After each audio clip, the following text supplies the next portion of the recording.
विष्णु पुराण भगवान विष्णु द्वारा लिए गए अवतारों का एक संग्रह है। जब जब इस पावन धरती पर पापियों का आतंक बढ़ा, तब तब पृथ्वी लोक को इन पापियों के आतंक से बचाने के लिए भगवान विष्णु ने कई रूप में इस पावन धरती पर अवतार लिए।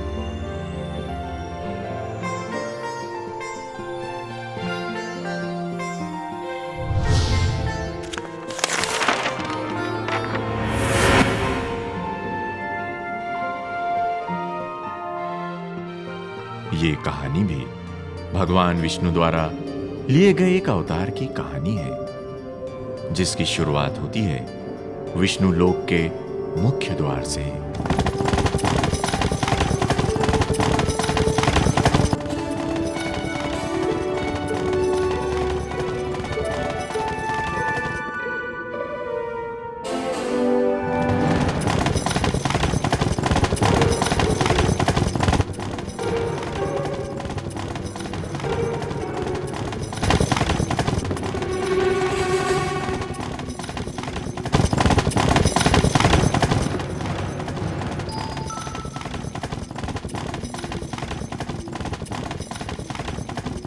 ठहरो। किसने हमारे रथ को रोका? मैं हूं विजय। और मैं हूं जय। हम दोनों भगवान विष्णु के इस महल के मुख्य द्वार के रक्षक हैं। यहां हर किसी को अंदर आने की आज्ञा नहीं है। चले जाओ यहां से। क्या तुम जानते नहीं हम कौन हैं? इसकी आवश्यकता नहीं। तुम दोनों अंदर नहीं जा सकते। तुमने हमें रोककर हमारा अपमान किया है। हम तुम दोनों को श्राप देते हैं। तुम दोनों को 3 बार मृत्यु लोक में जन्म लेना होगा, और जिस विष्णु भगवान के मुख्य द्वार की तुम रक्षा कर रहे हो, हर जन्म में तुम दोनों उनके सबसे बड़े शत्रु के रूप में जन्म लोगे, और हर जन्म में तुम दोनों का वध भगवान विष्णु के अलग अलग अवतारों के हाथों होगा। इन 3 जन्मों के बाद ही तुम दोनों को फिर से स्वर्गलोक में जगह मिलेगी। कौन है आप दोनों जिन्होंने हमें इतना कठोर श्राप दिया है? हम दोनों भगवान ब्रह्मा के पुत्र हैं। और इस तरह जय और विजय को मृत्यु लोक में यानी पृथ्वी पर जन्म लेना पड़ा।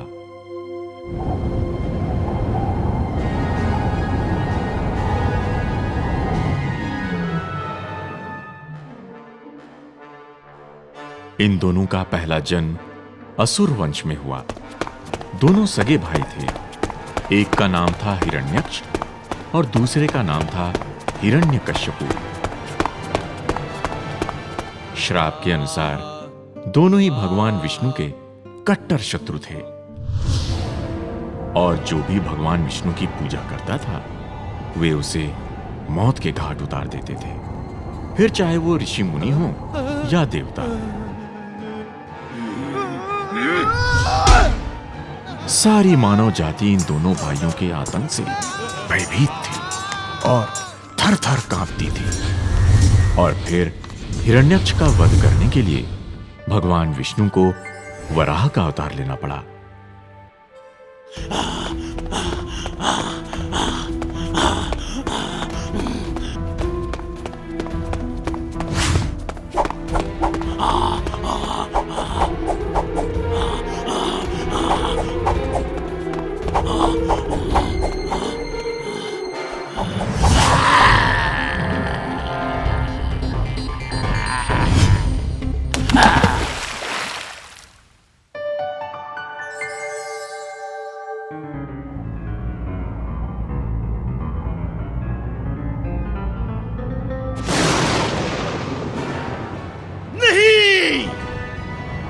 विष्णु में इतनी शक्ति आ गई कि उसने मेरे भाई का वध कर दिया।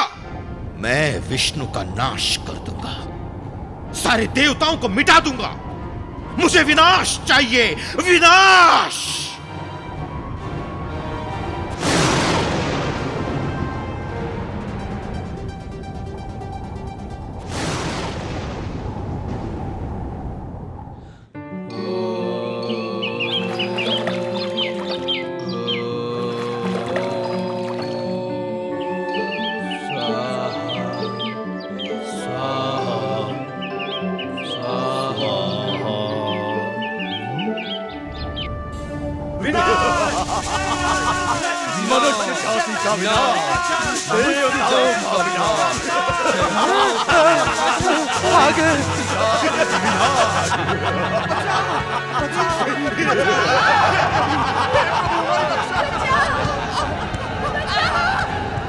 बताओ तीनों लोगों का स्वामी कौन है?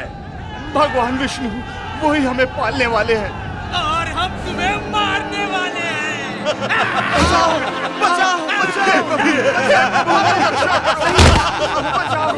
हे ईश्वर, हमारी रक्षा करो।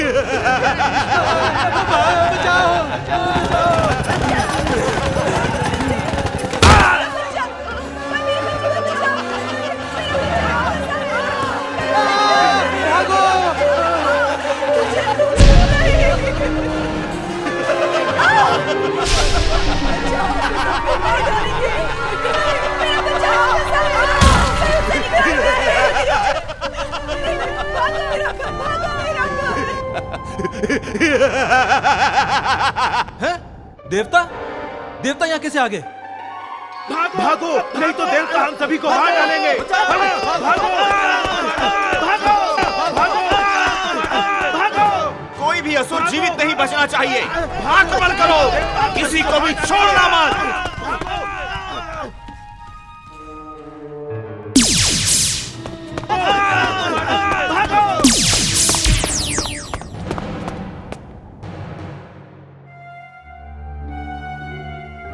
इस तरह तो हम देवताओं से तब तक हारते रहेंगे जब तक हम उनसे अधिक शक्तिशाली नहीं हो जाते। मुझे अपनी शक्ति बढ़ानी होगी।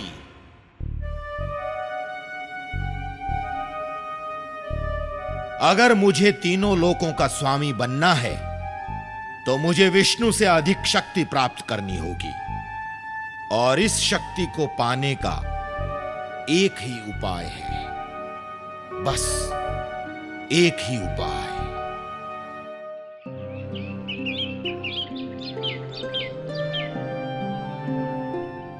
और फिर अपनी शक्ति को बढ़ाने के लिए हिरण्यकश्यपु ने मंदराचलम पहाड़ पर एक एकांत घने जंगल में घोर तप करना शुरू किया। ओम ब्रह्मदेवाय नमः। ओम ब्रह्मदेवाय नमः। ओम ब्रह्मदेवाय नमः। ओम ब्रह्मदेवाय नमः। ना उसे दिन की परवाह थी, न रात की, और ना ही उसे जंगली जानवरों का भय था।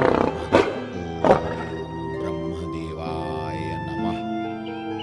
ओम ब्रह्मदेवाय नमः।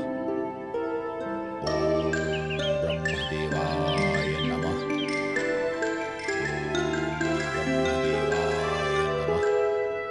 ओम ब्रह्मदेवाय नमः। दिन से रात हुई और रात से एक नया दिन निकला, और इसी तरह हफ्ते और महीने बीतने लगे। तेज हवा, कड़कती धूप, तूफानी बारिश और कड़कड़ाती गर्मी ने हिरण्यकश्यपु के तप को भंग नहीं किया। वो इसी तरह खड़ा रहा, अडिग, किसी पर्वत की तरह।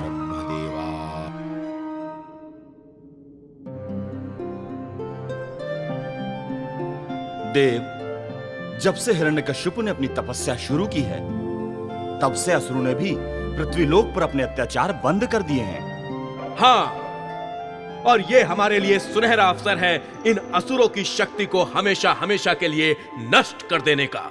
और जब हिरण्यकश्यपु लौटेगा तो उसके पास शक्ति तो होगी, परंतु लड़ने के लिए उसकी सेना नहीं होगी।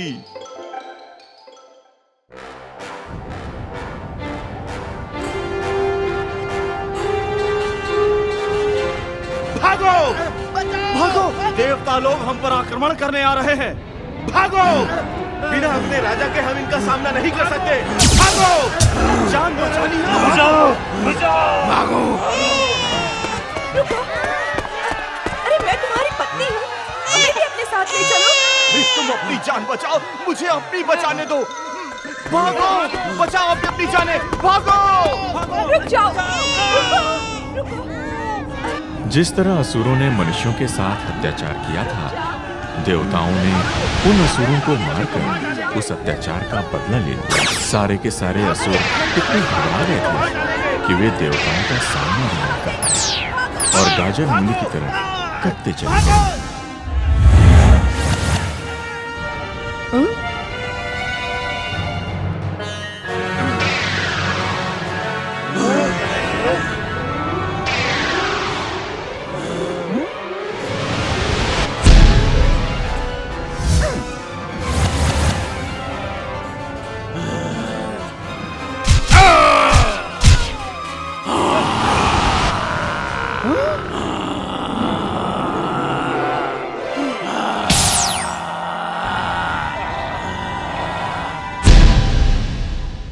स्वयं भगवान इंद्र ने कुछ देवताओं के साथ हिरण्यकश्यपु के राजमहल पर आक्रमण किया और उसे तहस नहस कर दिया।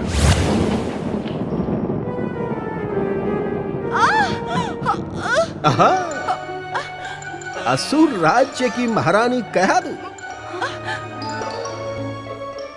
हिरण्यकशिपु की पत्नी साक्षात हमारे सामने खड़ी है। हे देव, मैं आपसे विनती करती हूँ कि आप मेरे प्राण ना लें, क्योंकि मेरे अंदर एक और प्राण है जो सांस ले रहा है। मैं मां बनने वाली हूँ। नहीं, मैं ये नहीं होने दूंगा। चलो। नहीं, छोड़ दो मुझे।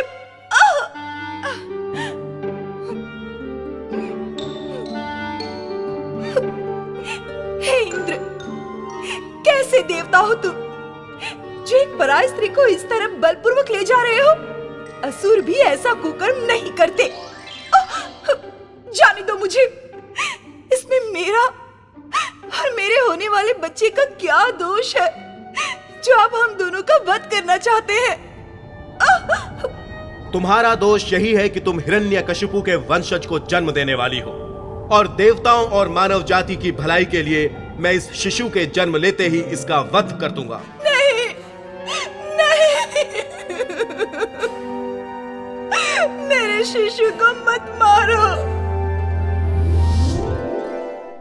नारायण नारायण। प्रणाम मुनिवर। हे इंद्रदेव, इस तरह एक पराई स्त्री को बलपूर्वक अपने साथ ले जाना आपको शोभा नहीं देता। नारायण नारायण। मुनिवर, ये हिरण्यकशिपु की पत्नी है और उसकी संतान को जन्म देने वाली है। जब तक उस संतान का जन्म नहीं हो जाता, ये मेरी देखरेख में रहेंगी। नारायण नारायण। हे इंद्रदेव, इस शिशु के जन्म के पश्चात क्या आप दोनों को सुरक्षित वापस भेज देंगे? उस हिरण्यकशिपु की संतान को मैं जीवित नहीं छोड़ूंगा। उसके जन्म लेते ही मैं उसका वध कर दूंगा। उसके बाद इन्हें जाने की आज्ञा दे दूंगा। मत मारो, दया करो मेरे शिशु पर। मत मारो इसे। मत मारो। नारायण नारायण। हे इंद्रदेव, ये आवश्यक तो नहीं कि हिरण्यकश्यप की संतान भी उसी की तरह हो। आप विधि के विधान को रोकने की कोशिश क्यों कर रहे हैं? नारायण नारायण। मुनिवर, मैं कुछ समझा नहीं। नारायण नारायण। हे देव, इस देवी के अंदर जो शिशु सांस ले रहा है वो एक बालक है और ये कोई साधारण बालक नहीं होगा। ये तो भगवान विष्णु का परम भक्त होगा और जब तक इस पृथ्वी लोक पर मनुष्य रहेंगे तब तक वे सब इस बालक की भक्ति से प्रेरणा लेते रहेंगे। हे इंद्रदेव, ऐसे महान आत्मा की मृत्यु आपके हाथ में नहीं लिखी है। नारायण नारायण। हे मुनिवर, मुझे आपकी भविष्यवाणी में पूरी आस्था है। मैं इस देवी को इसी क्षण मुक्त करता हूं। अब ये अपनी इच्छानुसार कहीं भी जा सकती हैं। नारायण नारायण।